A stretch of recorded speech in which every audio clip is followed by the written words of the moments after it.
Should the federal legislature, which is supposed to be running the country, be worried about license plates and potholes in the District of Columbia?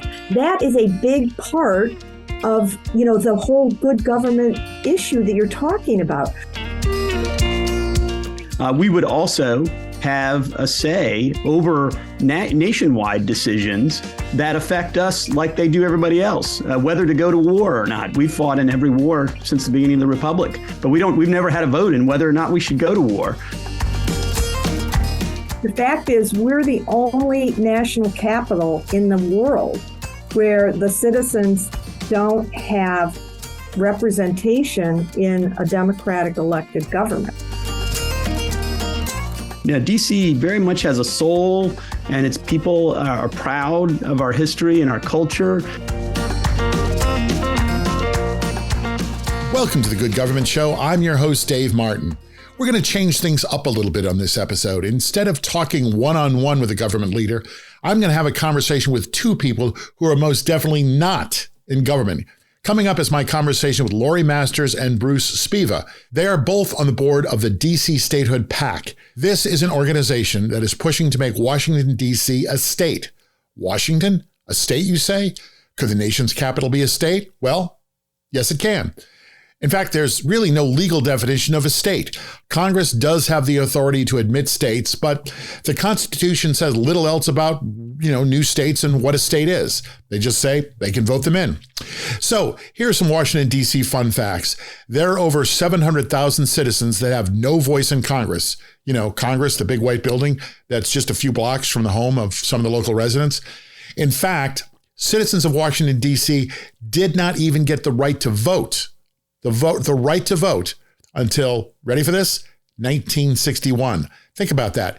Women and freed slaves got the vote before the residents of the district. Well, we had a good long conversation because, making a new state isn't easy. There have been movements in the past to make D.C. a state. And by the way, the state is going to be called the Douglas Commonwealth.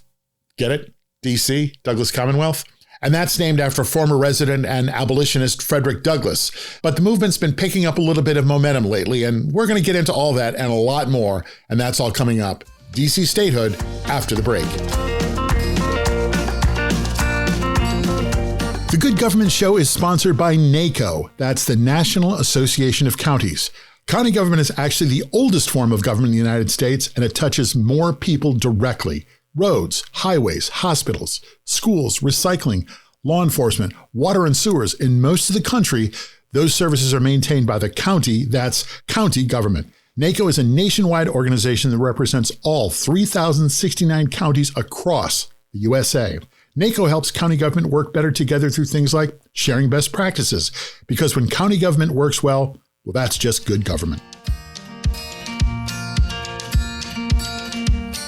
Welcome to the Good Government Show. I'm your host, Dave Martin, and with me today I have two guests, not one, but two guests, and we're going to do something a little bit differently. Instead of talking about good government projects that work, we're going to talk about a big government project that could work, might work, and might actually be better government. So it's good to have you both with us. We have Lori Masters, who is the board chair, and Bruce Spiva. They are both members of the DC Statehood PAC. That's District of Columbia Statehood PAC. So if you would just sort of introduce yourself, what you do for the PAC, and what you do in real life. Oh, sure. Well, I'll start. So again, Lori Masters, founder, and I think we call me president of the DC Statehood PAC. So the point of the Statehood PAC is to promote DC statehood and bring the actions of Political Action Committee to the statehood movement. So it's a broad movement. I've been involved for 20 years, and somebody else on this podcast, Bruce Spiva, got me involved 20 years ago. And I've been very involved through DC Vote, which was founded specifically for this purpose, and also DC Appleseed. And in my day job, I am a law firm partner at Hunt and Andrews Kurth, and I advise policyholders, and when needed, I sue insurance companies. When needed. Bruce, tell us about yourself. Thanks, David. So I am also a board member, and I think I can call myself a founding member also of the DC Statehood PAC. And I am now again a board member of DC Vote. I was formerly several years ago the chair of the board of DC Vote, which is also dedicated to seeking statehood for the District of Columbia. I recently ran for DC Attorney General, and I came in second. I did not prevail, and Okay. so I'm taking some time off now and basically focusing on my advocacy work. I serve on another board of a youth voting. I'm a voting rights lawyer, by the way. Okay. That's You're both lawyers. Okay. Yes, and I have litigated cases all around the country, fighting attempts to suppress the vote or partisan and racial gerrymandering. So you've had a busy few years. Yes, yes, indeed. It was very busy. So I'm glad during this period of time in my life to be focusing fully on my passion. And as Lori said, we've both been involved in this for decades now.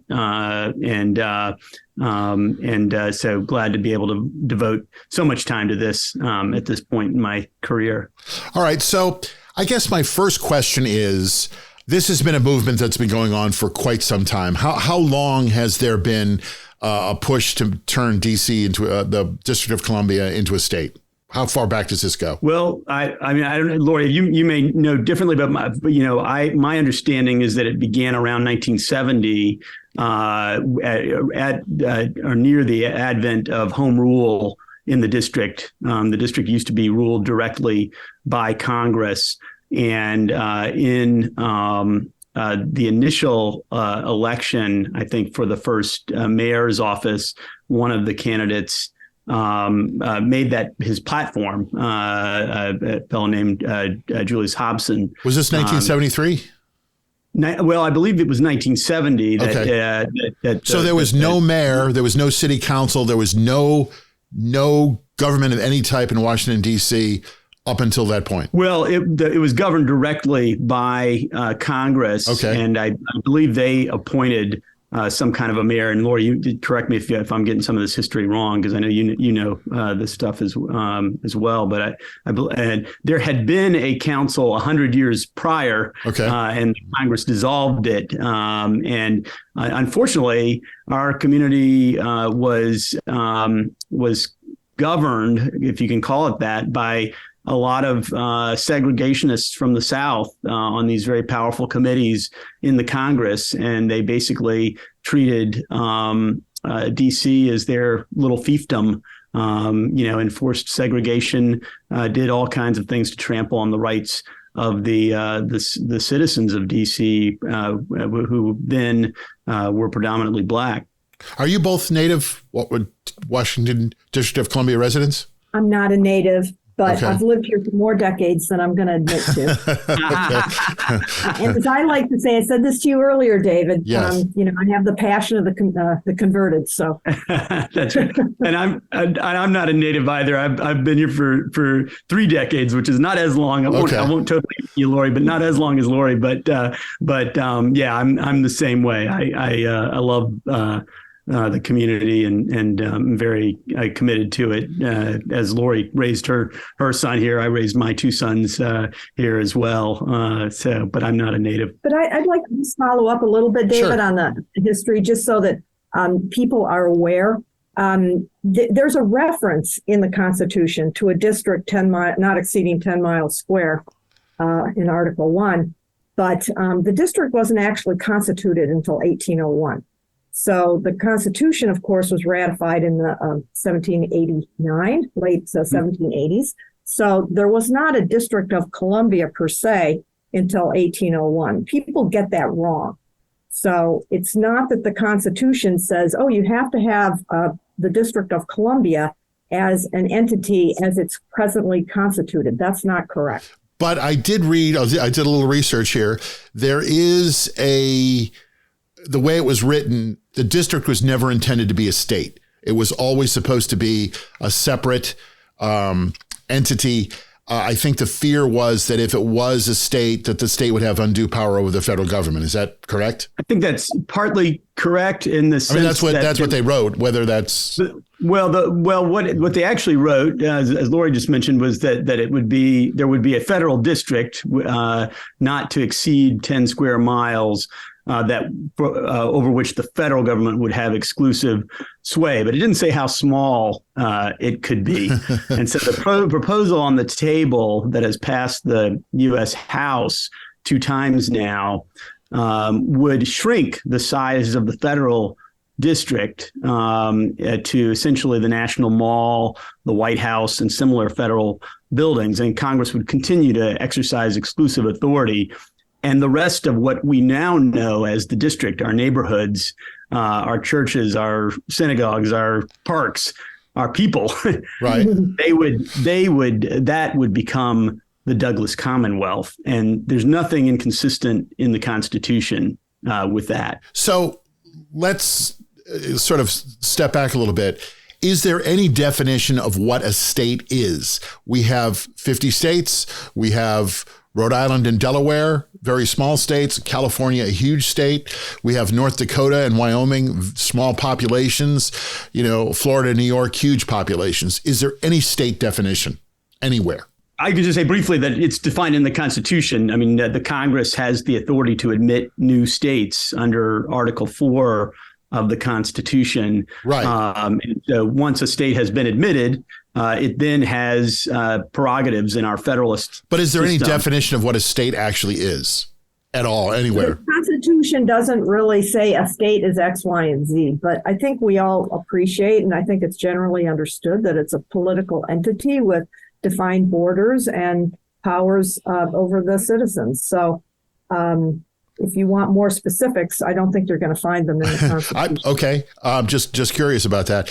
Well, the Constitution does set forth the powers of the states, right? So each of them gets 2 senators, and each gets at least 1 representative, and they have to treat each other so that they have to accord each other's laws with full faith and credit. So it really speaks in terms of the powers of the political entity vis-a-vis each other and vis-a-vis the federal government. So, but once an entity is admitted as a state in the Union, it has all of those prerogatives, powers, and responsibilities. So it seems to me, a casual reader on this topic, that this conversation is a little bit more lively, has been heated up a little bit more recently.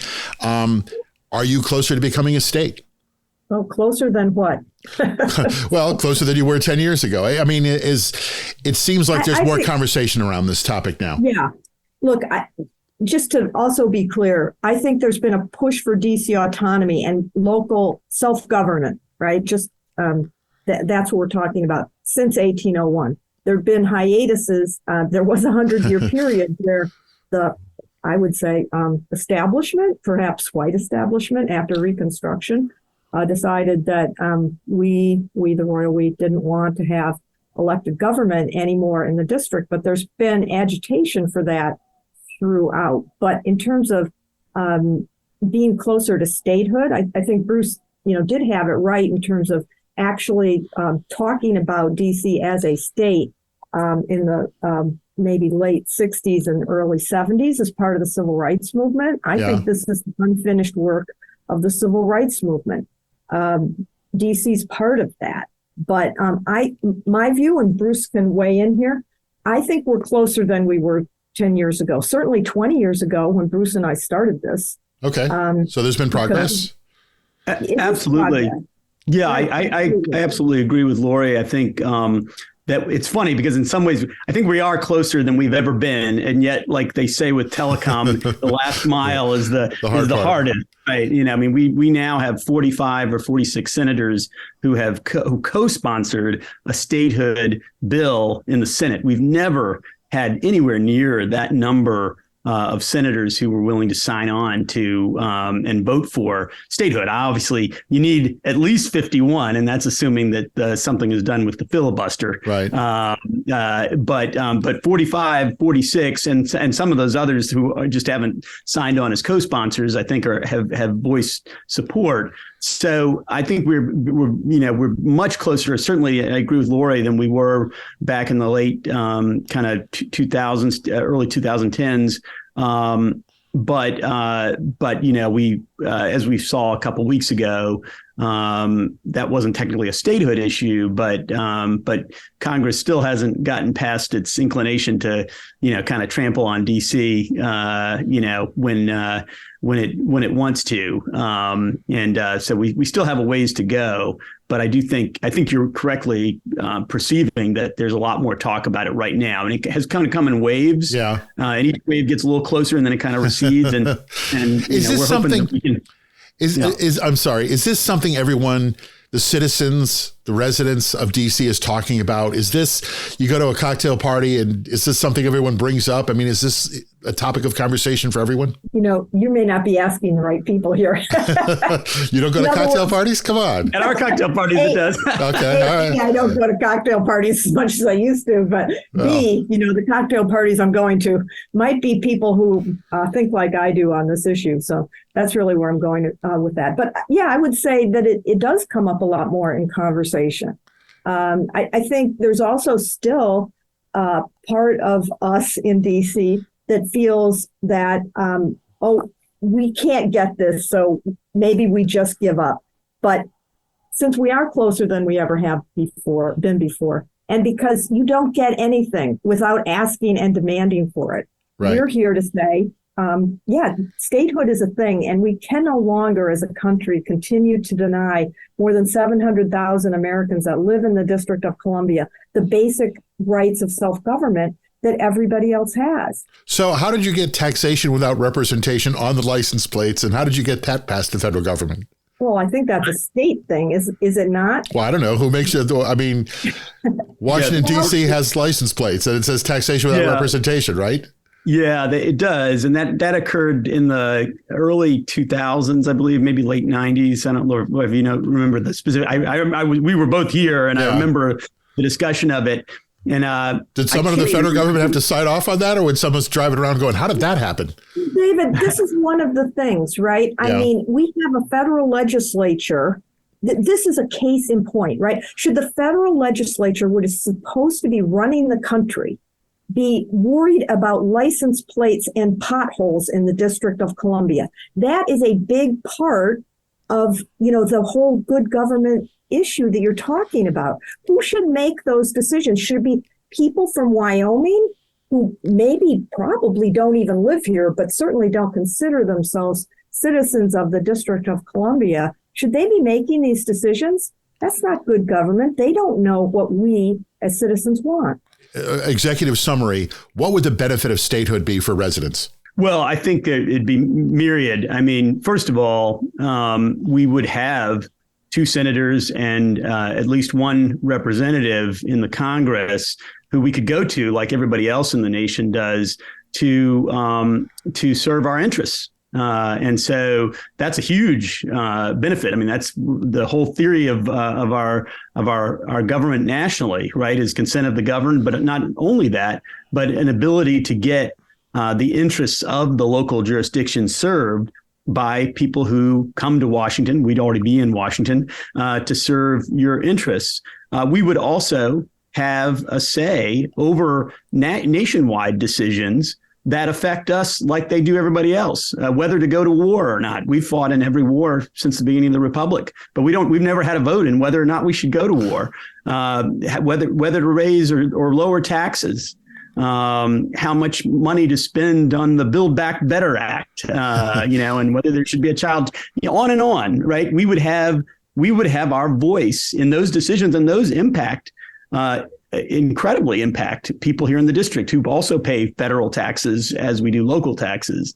And so those are 2 things. Thirdly, I think that it would allow us to put our finances on an even stronger footing. They have been on a very strong footing for many years now. But we, unlike every other state in the union, can't tax income at its source. And so there are many people who live in the district, who work in the district, but live outside of it. And we can't touch that in terms of taxes. The opposite is not true, of course. Those of us who maybe live in the district and work in Maryland or Virginia or elsewhere, we have to pay taxes in those states, at least as a non-resident. And so that's another example, I think, of how it would improve our finances. Lori, how would this affect things like education, schools, sanitation, roads, transportation, the police department? What would statehood mean to those kinds of departments? Well, I think it's emblematic of the overall issue here, right? So if we're a state, we get to decide on how our local tax dollars are spent. And we get to enact our laws without interference from the federal legislature. And so, if they don't like how we're running our police department, we just saw this last week, right? When they're on March 29th, when there was the hearing on our Police Reform Act that was passed by our DC Council, our locally elected legislature, the equivalent of a state legislature. The Congress comes in and starts second guessing that legislation. So, if some of them are attacking home rule, and that was signed into law on December 24th, 1973 by Richard Nixon. The push for statehood, the push for rights, I should say, for the district in the 1950s, at least initially, came from the GOP, did not come from the Democrats because of the Dixiecrats who were running the district at the time. So from our perspective, we don't need them and we don't want them. And it's not efficient for them to be overseeing how our streets are run, how the street signs are, what they look like and where they're placed, how the potholes are fixed, how the sewage system in my neighborhood that they just redid, how that is redone. Should the Congress be wasting its time doing that on what are clearly local issues? We say no. And of course, we also think that we're entitled to spend our dollars the way we want to without interference. And we're entitled as Americans, we should be, to make laws that affect local issues, as you're talking about, without interference from Congress. One of the arguments against statehood that I've read about is, this is just a big liberal ploy to get more liberal votes and get more Democratic votes, and that's all this is about. How do you respond to that? Well, it doesn't make any sense, right? The theory of our government is that everybody is entitled to one person, one vote, right? Everybody's entitled to their say in our government, and we don't have that, right? It doesn't say, well, only if you think a certain way, only if you vote Republican, do you get a vote in the Congress. Nobody's trying to keep Wyoming from having two senators, even though they have fewer people than we do. Where would DC rank as a state in terms of population? There are two states, that Vermont and Wyoming, that have fewer residents than us, and there are at least two states that have a very similar. They have a little bit more than us. Alaska, North Dakota have more people, but not many more. So certainly we're not too small. And the theory of our government, the premise was consent of the governed, and so it may result in liberal senators and a congressman being elected, but that's because of the people. That would be the choice of the people. Sorry, so we're not going to give you a choice because you're going to vote too liberally. That's un-American. So what about? I'm sorry. Go ahead, Lori. No, David, I'm sorry, but there are Republicans in the District of Columbia. And if Republicans appealed to the issues that are important to us, they would get votes in the District of Columbia. So this idea that somehow this is just, a liberal ploy to get two Democratic senators, I think that ignores or shows an ignorance about how the district is. There are a lot of people across the political spectrum here.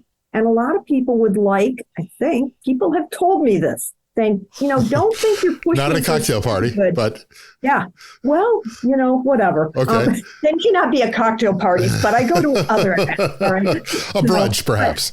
But people say, you can't guarantee that these people will always be Democrats. That's not why we're doing it. Right. Yeah. But I think the point of people saying that to me is, look, I really would like someone who I consider, however you consider this, right, fiscally conservative, and then perhaps on voting issues, particularly socially liberal.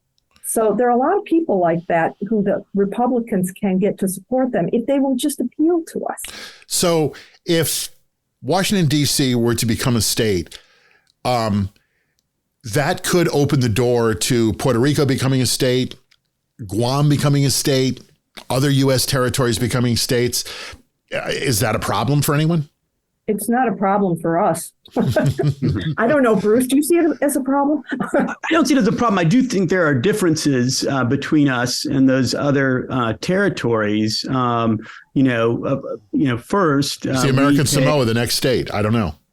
Yeah, we pay federal income taxes, and they do not. Okay. Nor does Puerto Rico. We were subject to a draft when there was a draft. I don't believe any of them were. We were founded out of original states, Maryland and Virginia. Virginia, the land that used to belong to Virginia, was retroceded.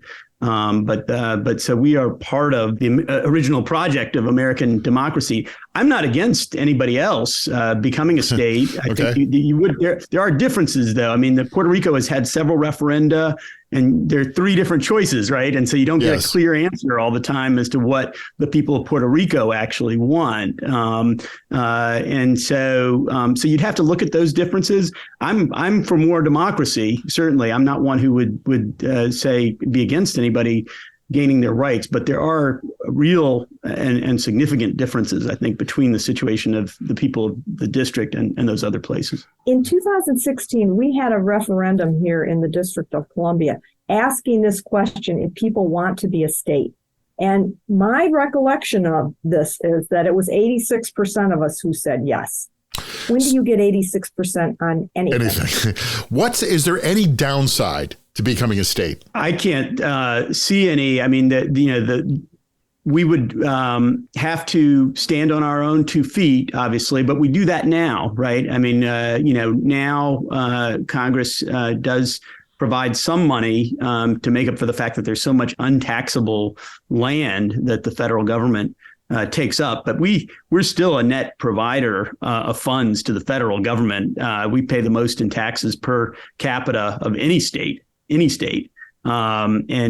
so, there would be some fiscal ramifications, but I think they actually, in the end, and there'd be a transition period, but I think in the end, it would actually be a net positive in terms of even the fiscal part of it. Other than that, there's just, even the potential of there being some fiscal downside. I don't see any downside to it at all.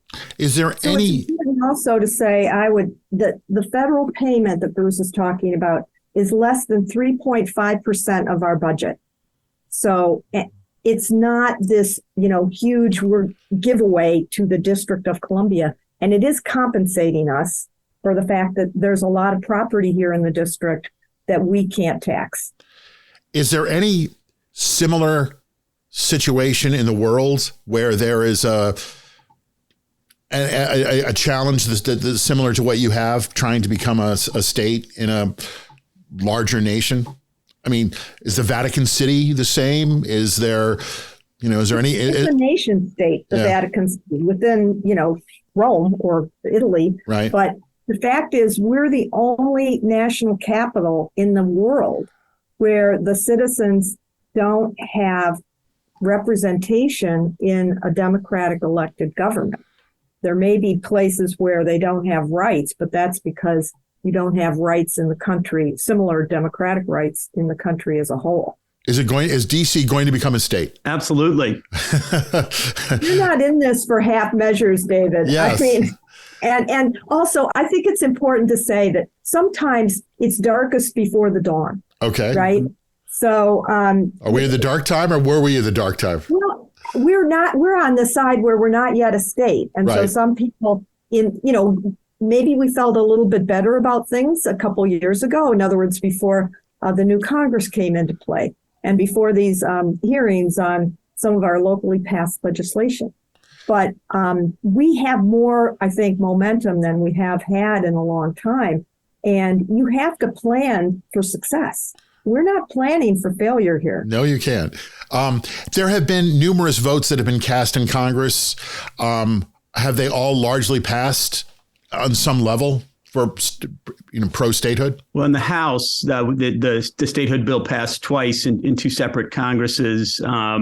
It has not passed the Senate yet, but it had the first, Lori, was it the first hearing ever in the Senate on the statehood bill this past Congress. So we're encouraged by that. In contrast, back in the early 90s, there was another statehood bill that did get a vote in the House, and it went down in flames. I mean, a lot of Democrats did not support it. And so I think that's another sign of the difference between now and even maybe 20, 30 years ago. I think at least one of the parties is fully on board. And so, I think it's not impractical to say that it can and will happen. But it obviously is not, it hasn't been, and it's not going to be easy. So I saw that you have something called DC Statehood Day.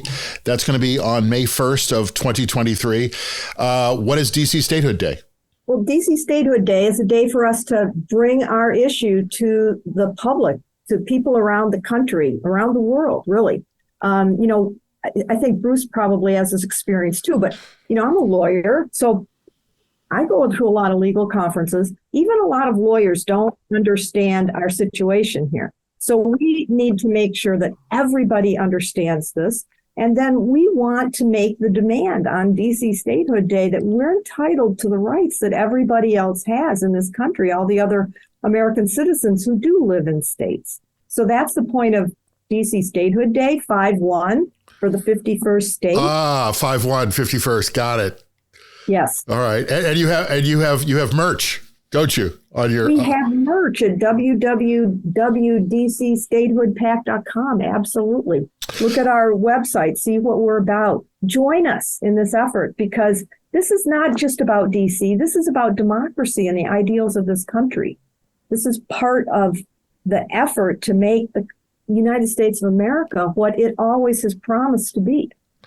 Absolutely. Absolutely. And, when people know, when they do learn about our situation, overwhelmingly people support the idea of DC voting rights. I mean, there have been polls over the years that have shown, even among, Republicans, kind of going back to the partisan issue, that majorities, at least at that time, favored a solution, and certainly nationwide. But the problem is a lot of people just didn't know. What is holding this up? What is stopping DC from becoming a state? I think, unfortunately, it has become very partisan. It shouldn't be. As Lori said earlier, it's a voting rights issue. It's a civil rights issue. In the late 70s, the Congress went out at a solution a different way. They sent a constitutional amendment, not to make us a state, but to give us voting representation in the Senate and the House. We are not seeking a constitutional amendment, and we can be admitted as a state with a simple vote. But they sent it out as a constitutional amendment, and it was an overwhelming vote in the Congress in favor of that, Republicans and Democrats. And it just shows how the times have changed. Voting rights issues used to be somewhat bipartisan. And as Lori said, if anything, it was the certain wing of the Democratic Party that was really the holdup on civil rights back in those days. But it unfortunately has become very partisan. And, so we're going to keep trying to overcome that. So DC right now has a mayor. They have an elected mayor of the District of Columbia, and you have a city council, correct? But yes. Do you also not have a non-voting member of Congress? We do. We have a delegate, Eleanor Holmes Norton, who's very effective, especially given that she doesn't have a vote over, legislation. And when the Democrats are in power, they allow her to vote in what's called the Committee of the Whole, But the rule is that if it makes a difference, her vote doesn't count. So it's not a real. Okay. I mean, she'd be the first to say, I think, that it's not a real vote, and it's not the same thing as being a full voting representative. And so, all of these things are well and good, and it was progress from what we had before. But as we have the very recent example from 2-3 weeks ago, when Congress gets a notion that they don't like something that we've done, and oftentimes it's just to score cheap political points, they can, and they just recently did, override, a law that had been studied by the council and by a committee of experts for 16 years. And just like that, they threw it out. So obviously you can't be called the state of Washington. I can't believe I've waited this long to ask. What would the state be called? Well, Douglas Commonwealth. Yeah, Douglas Commonwealth for Frederick Douglass, but also picking up on DC, of course. Douglas Commonwealth. Okay. Yeah. All right. Well, listen, I could ask questions all day long. I am fascinated by this topic and been following it a little bit, but we do have our questionnaire we must get to. What will good government look like to the people of Washington, D.C.? Well, I think good government's going to mean that we will have our elected leaders who can legislate and budget our DC tax dollars the way that we in the District of Columbia want that legislation and that budget to proceed. So I think it's the autonomy, the freedom from interference from the federal legislature that we're looking for. And I think that brings in good government, because one thing I didn't say earlier, David, is if you think about efficiencies, government should be about using our tax dollars as efficiently as possible and making us all secure. And here in the district, there's an overlay of national security on that too. How secure are we when the federal legislature can come in here, as they do periodically, and upset the entire apple cart? For example, anytime they can't decide on whether the budget or the debt ceiling should be raised, for example, we have to scramble around here in the District of Columbia to try to figure out how to keep the lights on and the police presence and the security that's necessary for our national legislature and generally, I'd say our country, to keep functioning. That is not an efficient use of government resources in any way. So let's assume that you become the Douglas Commonwealth. What will success look like 1, 2, 5 years down the road? Well, I think that the people in D.C., we want what we want is not all that different from what people all over the country want, which is why it's so silly that the Congress overturned our own local legislation on the grounds that somehow our council wanted to let crime run rampant. Nothing could be further from the truth. We want safe streets here in the district. We live here. Right. We want good schools. There was such an insult at that hearing last week where the congressman from Alabama said that our schools were inmate factories, which is just an outrage, a racist outrage. We want good schools here. And we want an efficient government. We want to try to reduce poverty, all those things. And so I think that basically, though, we want to be the ones to decide how best to go about that. And if our leaders mess up, as many leaders do from time to time, they sometimes do. We can throw them out. We've thrown them out before when we needed to, but that should be up to us. And that's what we want. That's what I would say. How will the citizens of Douglas Commonwealth know quickly that this is a better system? Well, I think they'll know it when they know that we can pass a budget and have the budget put into place without worrying about whether Congress is going to come in and prevent us from spending our own tax dollars. Okay. So these are DC tax dollars. People get this idea, now I'm repeating myself perhaps, but people have this idea that somehow the federal government, because it has exclusive legislative authority from the Constitution over us, that somehow, they give us all this money and it's all federal tax dollars. That is not true. 3.5% maximum comes from the federal government. So that's a big part of it. We have to go to Congress hat in hand with our budget and say, will you please approve this so that we can continue funding our schools and funding the police that they depend upon and fixing the potholes in the sewers. we talk about the police, Yeah. right? I mean, who was it that was defending the Congress on January 6th? And how much more effectively would we have been able to do it if we could have called out our own National Guard? We had to wait for the Trump administration to approve our mayor's ability to call out the National Guard to fend off the insurrection. And that, so not only could we protect our own interests much better if we had full democracy, we could actually protect the Congress better. How will multiple layers of government be more helpful? You've got city government, and then you're going to put federal government on top of that. How will that be more effective? I don't see That's why what you got it's now. different than first of all, we have more federal government here in the district than Yeah. we would, and they're farther away. They don't understand what we need or want.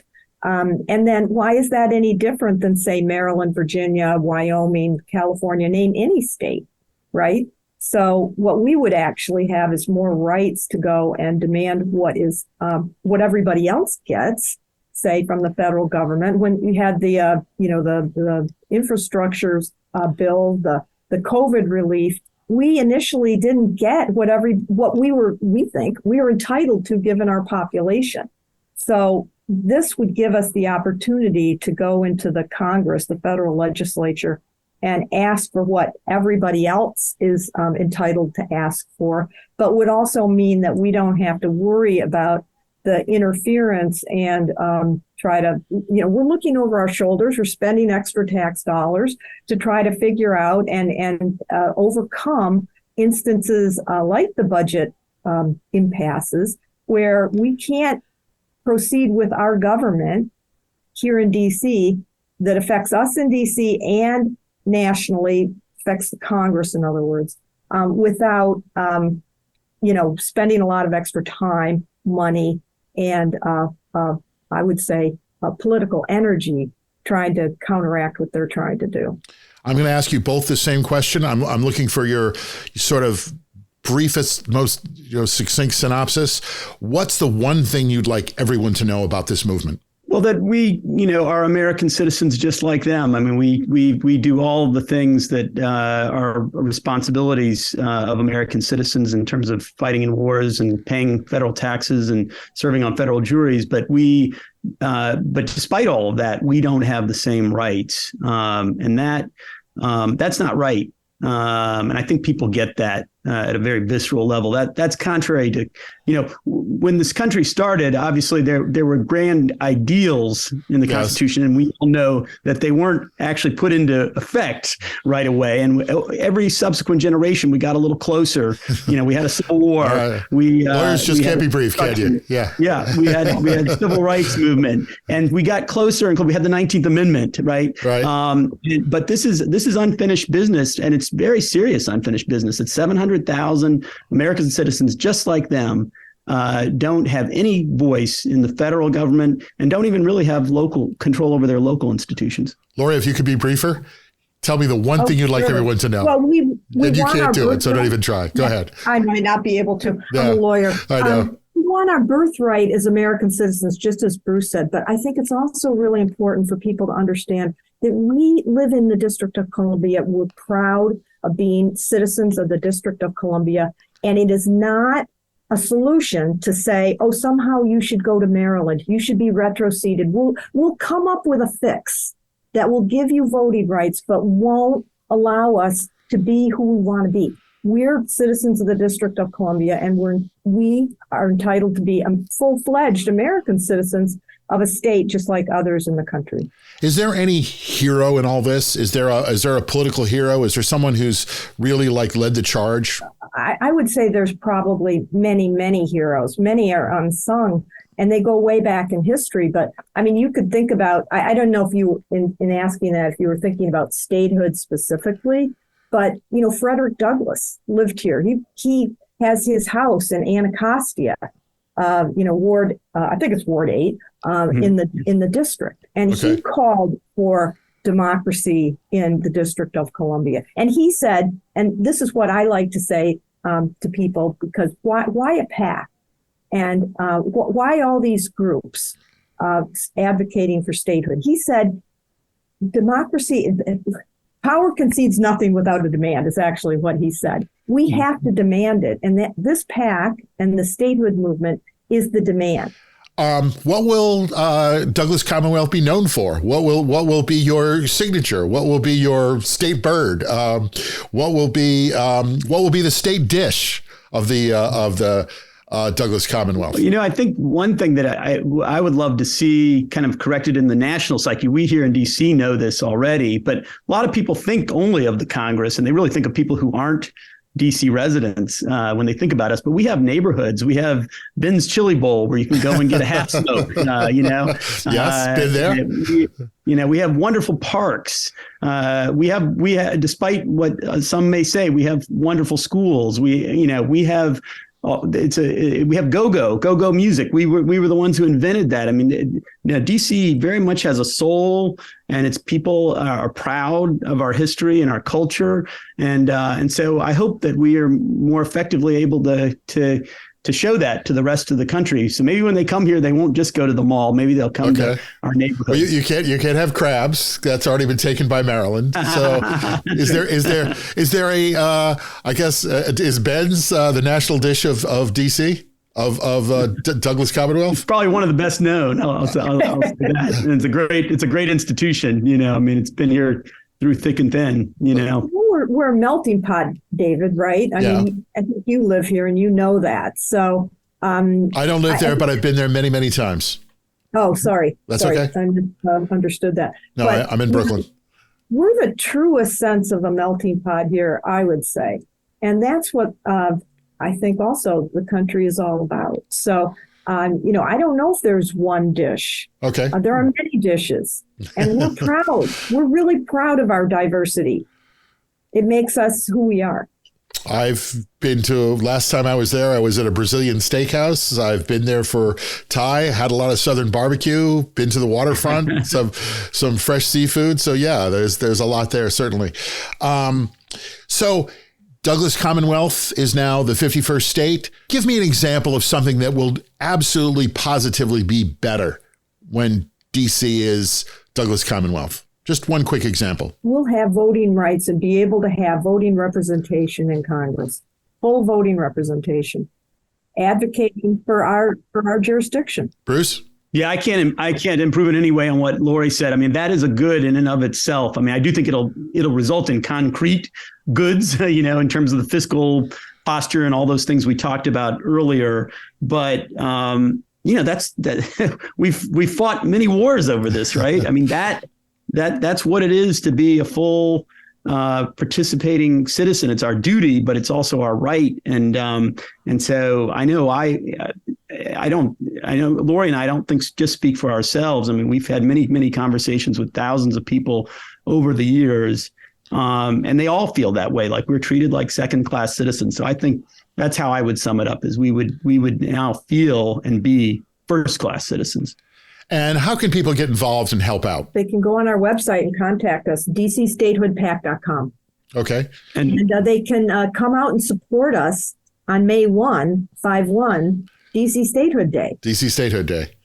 And get some merch. And get some merch. Yes, absolutely. Yes, that's right. Well, I don't know if we're allowed to say this, but they can give to the PAC. But there are other organizations, and I know Lori we started to say this a minute ago. We participate in and we are supportive of. We believe in a multiplicity of organizations. I mean, DC Vote, which is at dcvote.org, 501c3. There's Neighbors United for DC Statehood. I'm sure I'm forgetting somebody. There are others, but get involved however you can, as much as you can. Go to one of those groups. We'd love it to be ours, but any group, and get involved. The other thing to think about is we need the support of people outside the District of Columbia, right? People who don't have power can't get power without support from the people who do have power. You have power to call up your local, your representative. If you're in Virginia, if you're in Colorado, if you're in Montana, call up your representative, your two senators, and say, I support the District of Columbia having full statehood the way everybody else does. That's what we really need to. Well, this has been a fascinating conversation. I could talk about this for I could ask questions for another couple of hours, but this has been really great. It's really interesting. I appreciate your enthusiasm and support and zeal for your project. It can't be easy to, keep pushing the rock up the mountain. So thanks for the work you do, and good luck. Thank you so much, David. Really appreciate it. Bruce and Lori of DC Statehood PAC, thank you for joining us on the Good Government Show. We'll be watching, and we wish you the best. Thanks for being here. Thanks so much. Thank you. Kutztown University is a smart choice for Pennsylvania students or students from anywhere looking for an outstanding college experience close to home and in the heart of Pennsylvania.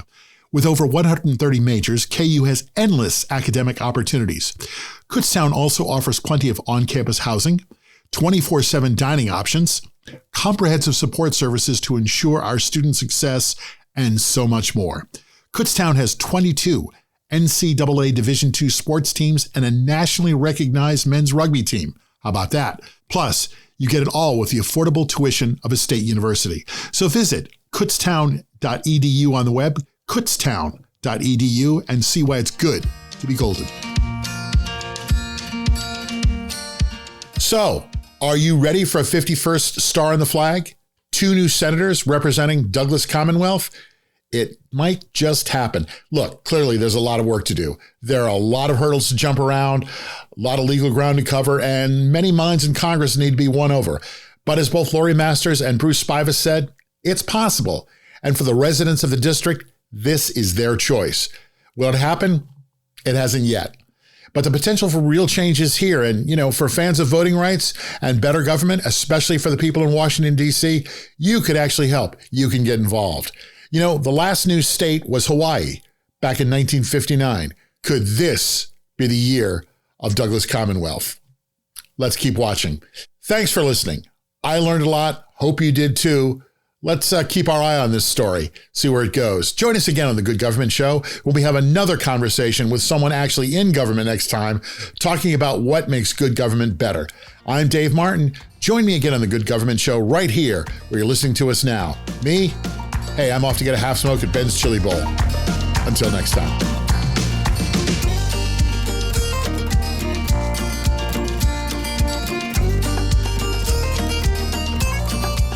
The Good Government Show and A Conversation With is produced by Valley Park Productions. Jim Ludlow, David Martin, and David Snyder are the executive producers. Our editor and producer is Jason Stershik. This is The Good Government Show. Thanks for listening.